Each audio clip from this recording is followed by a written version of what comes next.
step is sight. When you look at a wine, you need to hold it up to the light or to a white surface. And what you're actually looking for is clarity and brilliance. And you'll find that a young white wine is much lighter in colour.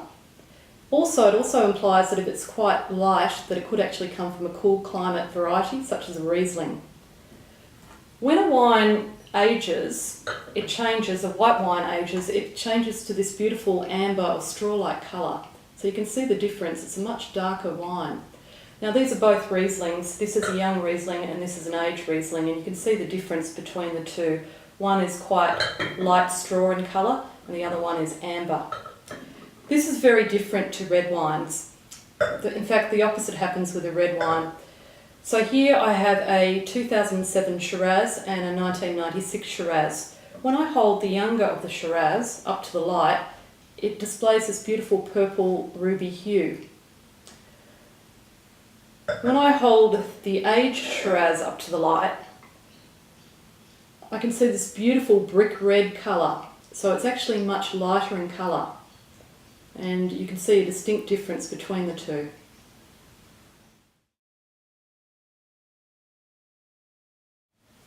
The next step is smelling the wine. It's important to swirl the wine to lift the aromas. The smell will depend on what wine you've chosen. All aromas are essentially open to interpretation. Aromas can be fruity, they can be woody, they can be earthy, or they can be floral. Having a look at the ones that we have here, I have a young Riesling. What comes to mind is it's got zesty lime and a lot of minerality. The aged Riesling has honey, toasty characteristics, a little bit of lemon. The younger Shiraz has beautiful deep fruit and a little bit of dark chocolate and perhaps a little bit of cinnamon. And the aged Shiraz, is it's like stewed plums and a bit of leather. It's an interesting wine, that one. Often wines that are very fruit forward are associated with warmer climates or New World wines. If a wine is a bit more restrained on the nose, then often that implies it actually could come from an Old World wine or a European wine.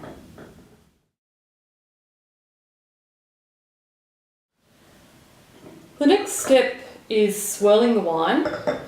Now, really important, when you swirl wine, you need to hold it by the stem, and that allows the wine to breathe, and it also lifts the aromas. As you're swirling, you can actually notice, and I will pick up the older of the two, when you swirl a red wine with a little bit of age, like this one here, you start developing what are called legs or tiers down the side. It's probably very hard for this to be seen, but I can see these legs or tiers running down the side.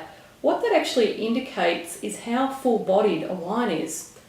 So if it takes a long time for the tiers to get to the bottom of the glass, you can assume that that's a very full-bodied wine and it's very high in alcohol. So you can see it's actually on this particular one, it's lingering, it's sticking to the glass, and this particular one, the tears are running down the glass much more quickly. So that tells me the indication of the alcohol in the wine and also the viscosity of the wine.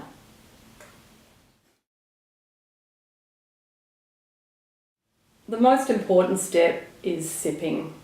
Now, tasting is incredibly objective. It's really what you like and enjoy that matters. You need to learn to trust your own palate. You need to swirl the wine around before you taste. That's a must. When you taste a wine, and I'm tasting the young Riesling at the moment,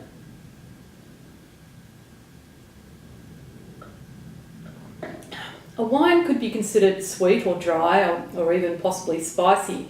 What I'm actually getting on this particular wine, this is a young Riesling, I'm getting a lot of acid, a lot of minerality, and it's actually quite a dry wine. Now, in contrast, I'm actually going to pick up one of the reds here. I'm actually going to pick up the oldest red here, which is the 1996 Barossa.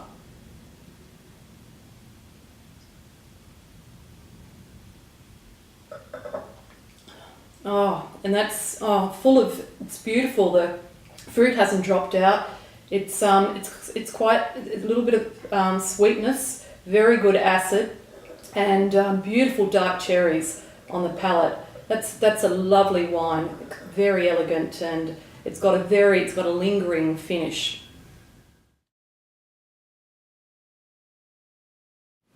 And finally, savouring the wine is probably one of the most important steps. Once the wine's actually out of your mouth, either by swallowing or some people like to spit, then see what you get in the next minute.